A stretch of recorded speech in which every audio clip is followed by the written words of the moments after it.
later. All right, so let's look at question 8 for June 2022.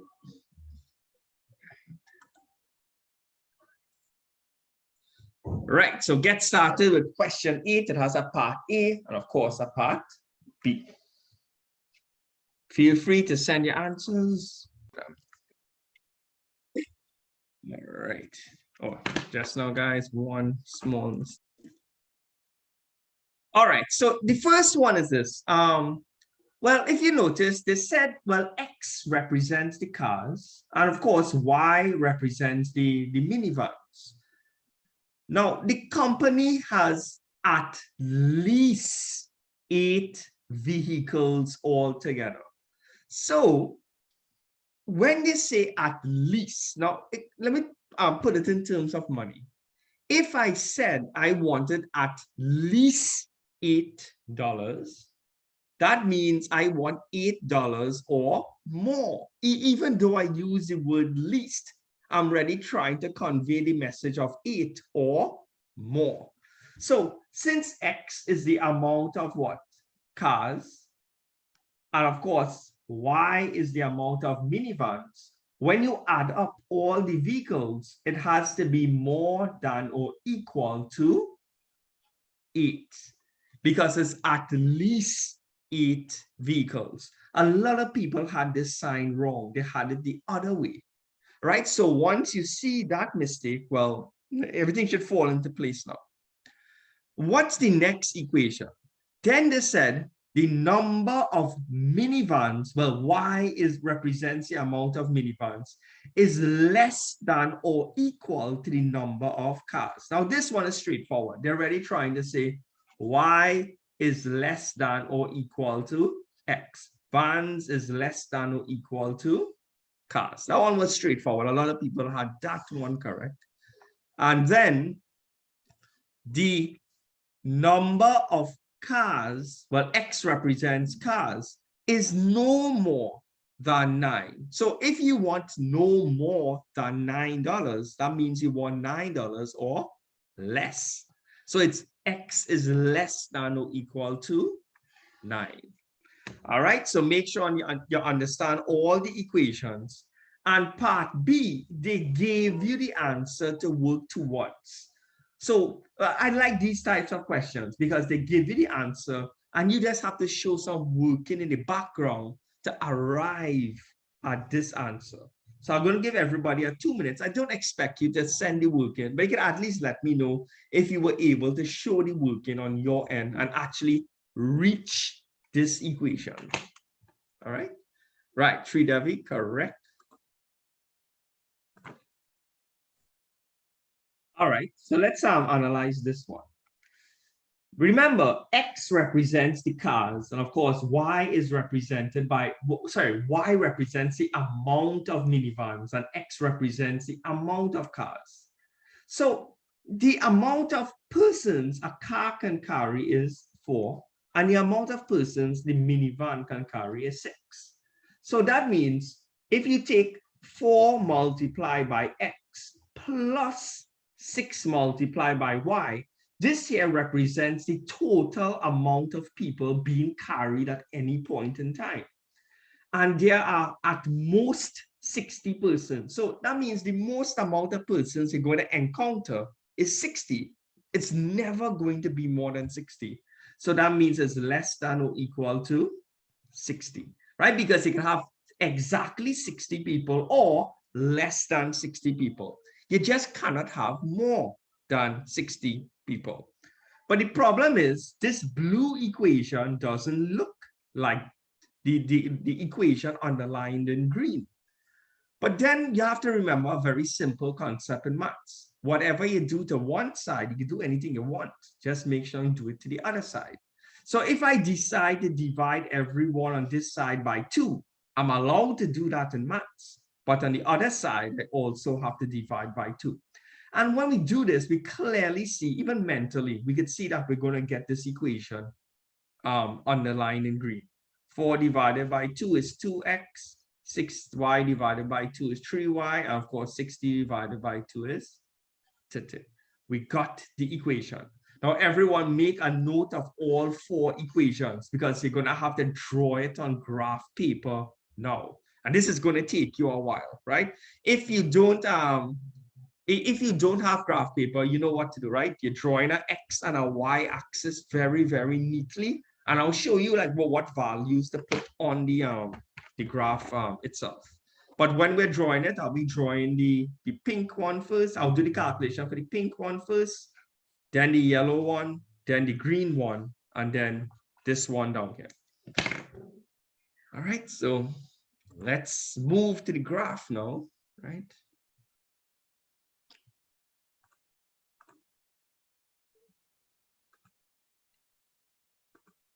All right, so this is how I want you to draw the graph. Your x-axis is going up to 15 and your y-axis is going up to 11.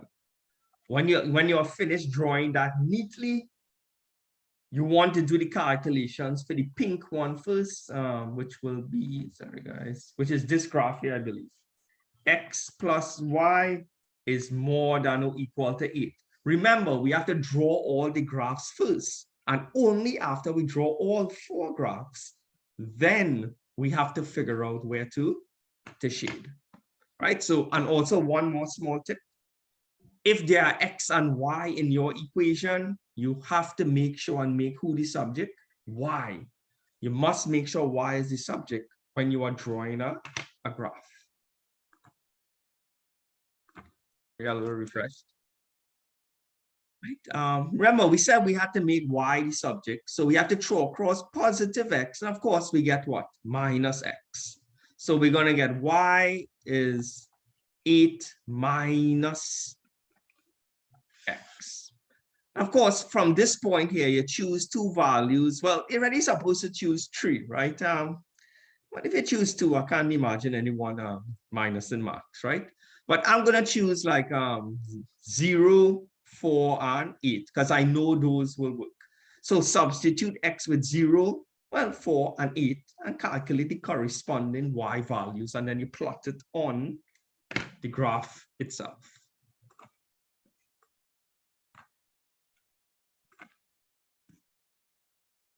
Right. So when we calculated the corresponding Y values, I'll use yellow.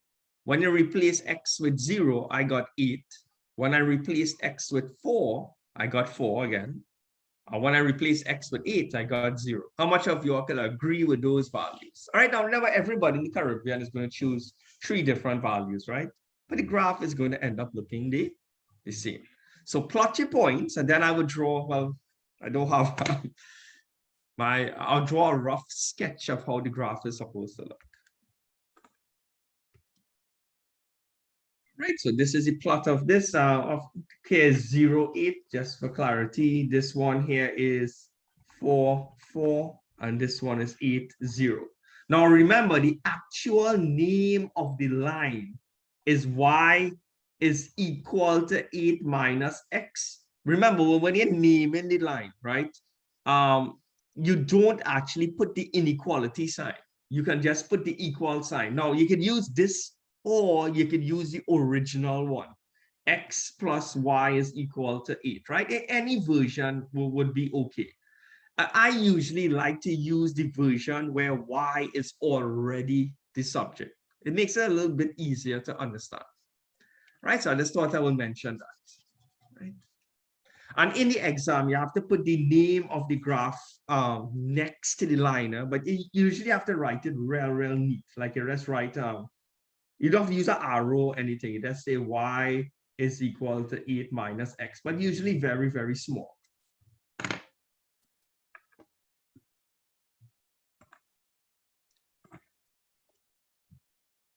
The next equation you all need to draw is y is less than or equal to x. Now, notice this equation. It looks super simple. It's just y and x.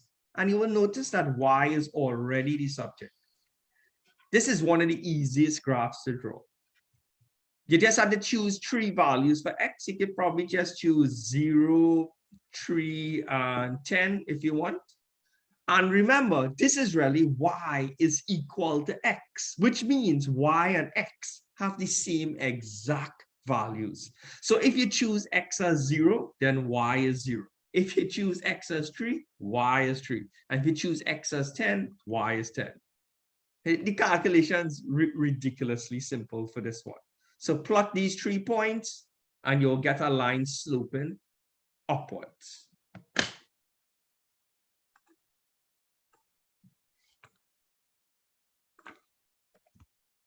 All right. So let's see how this one looks. If 10 cannot fit on your graph paper, right? You just have to choose a smaller number. You can choose 6. Now, remember, these are numbers I am choosing because I have my particular values in front of me, right? So you could probably choose 6. And of course, if you choose x as 6, y will be also equal to 6. And when you draw it, when I plot 0, 0 is here, 3, 3 is here, and I had 10, 10. Even if you use two dots, right? Remember, when you're connecting the dots, you have to go to the end of the graph paper. Don't stop over here. Go to the end of the graph paper. The points you plot just serve as a guideline. You're already supposed to extend it. Right, so we have y is less than or equal to x. Remember, the name of this graph is y is equal to x. How about this graph now? X is less than or equal to 9. Could you all draw that one? This one here is one of the special graphs. It's either a pure vertical line or a pure horizontal line. Do you all remember which one it is? X is equal to 9. Vertical or horizontal? Right. Wuhan, correct, right? It's a vertical line, right? So a lot of people remember, right? Remember, x equal to 9 is just a vertical line going through what? 9 on the x-axis. So it would actually look like this, right? But straighter than me, right? And it's going to go through 9 here. It will slice through 9. This line is x is equal to 9. So we have, after the 4 graphs we have to draw, we have finished with how much? 3. You have 1 more graph to draw, and that's this equation here, right? I'm not squeezing it in here, but yeah. In the exam, they'll give you enough space to do your working and whatnot. So you have 4x plus 6y is less than or equal to 60. No, sorry, it was, well, when we simplified it, sorry, it was 2x. So let me use this one here. It was 2x plus 3y is equal to 30. So when we have to draw this graph, we have to make who the subject? Y. But before you draw any graph in the world.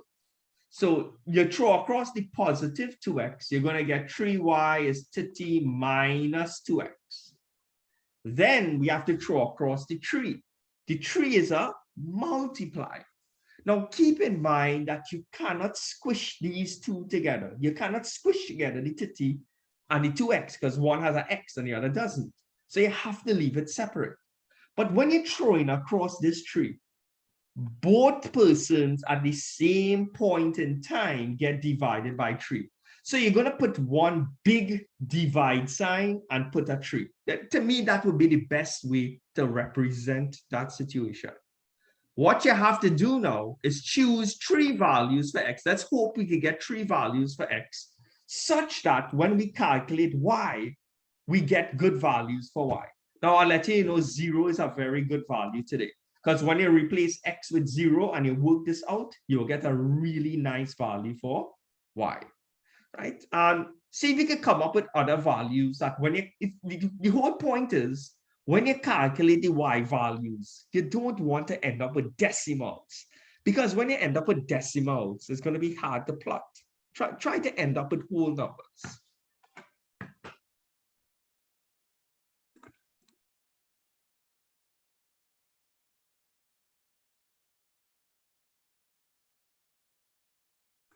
I think for the 0, we're getting 10, if I'm not mistaken. When we put 3, 2 multiplied by 3 is 6. 30 minus 6 is 24. 24 divided by 3 is 8. That's what I'm getting when I use 3. And then when I use the 6, I am getting 6. I don't know if you all can agree with that. I kind of rush it down, but. Right, so plot those points, and your graph will look kind of weird. It will cut to that kind of weird point and whatnot. Right, take your time. I'll give you a minute. Some people use different points, like for 9, you're getting 4, right? But at the end of the day, the graph will look the same. So let's see.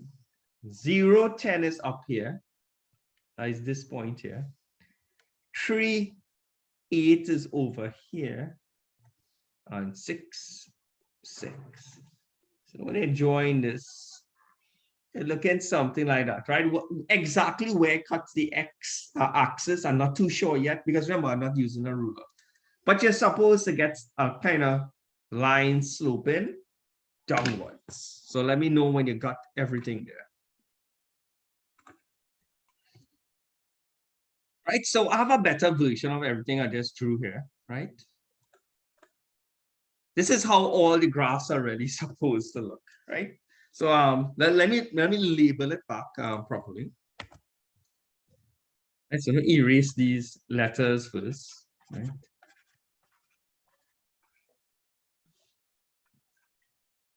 So the first one, x plus y, is more than 8. So this one here is a more than. So you'll be shading above the line. So I put a little arrow to say that, hey, we're shading everything above the line. The x is less than or equal to 9. This is a purely vertical line, so less than is this direction.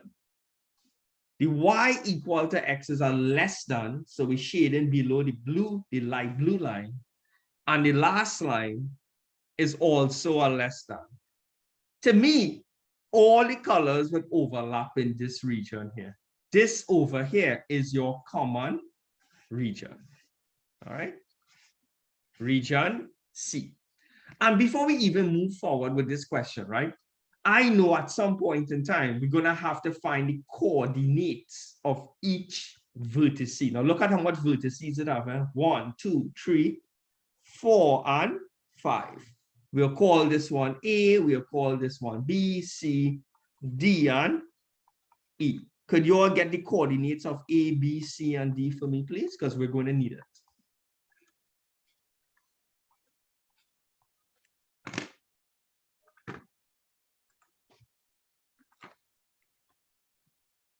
All right, so for this one, I'm getting 4, 4. B is 5. No, B is 6, 6. Okay, my mistake, right? So this one here is 6, 6. This one here is 9, 4. Then 9, 0, and then 8, 0. Right, so make sure you have those coordinates. We're going to need them for the next part of the question.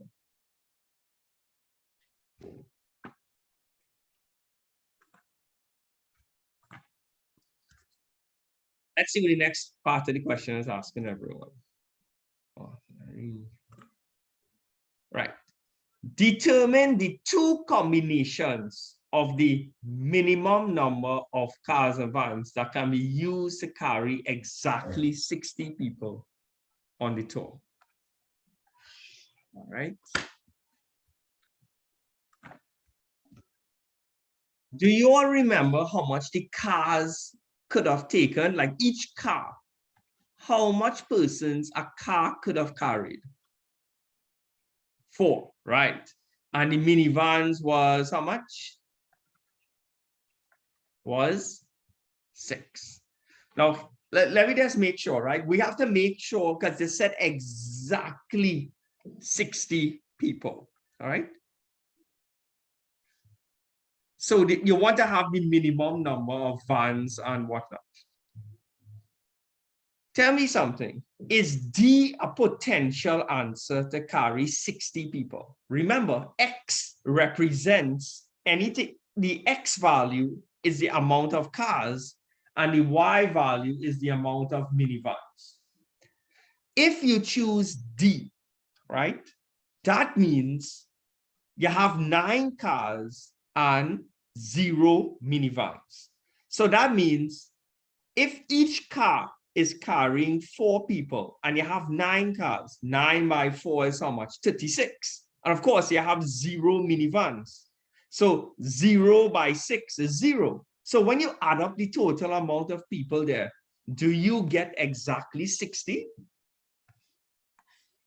The answer is no. And you'll realize E is the same scenario. You won't get exactly 60. So you have to test run all of them. Test run A, make sure you're getting exactly 60. Test run B, make sure you're getting exactly 60. And test run what? C.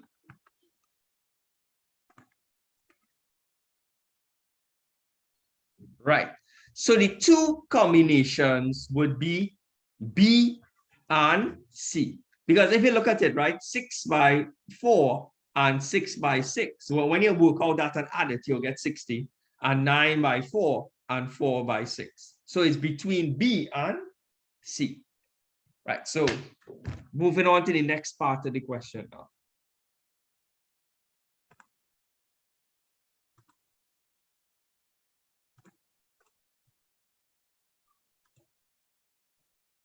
Right. Now remember, now that we have B and C, remember how much was B? B was 6, and C was, how much? I have C here, 9, 4. The company charges $75 to rent a car and $90 to rent a minivan. Show that the minimum rental cost is $990. How would you calculate the cost? Does this equation make sense? 75x plus 90y. Because x is the amount of cars and $75 for each car. And of course, y is the minivans and $90 for each van.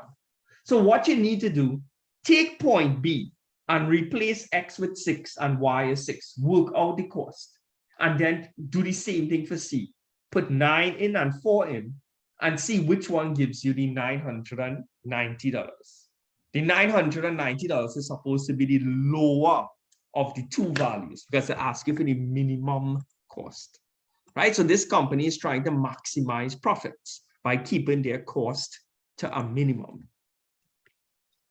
Right? So for point B, it's 990, but with point C, it's 1035. So point B is giving us the lower cost. Right? To be honest, the question usually doesn't come this hard in the exam. And this was an extremely difficult question compared. This has to be the hardest linear programming question I've ever seen come in CXC. And it came this year going, right? It had 4 graphs. It's very unlikely that you will get 4 graphs.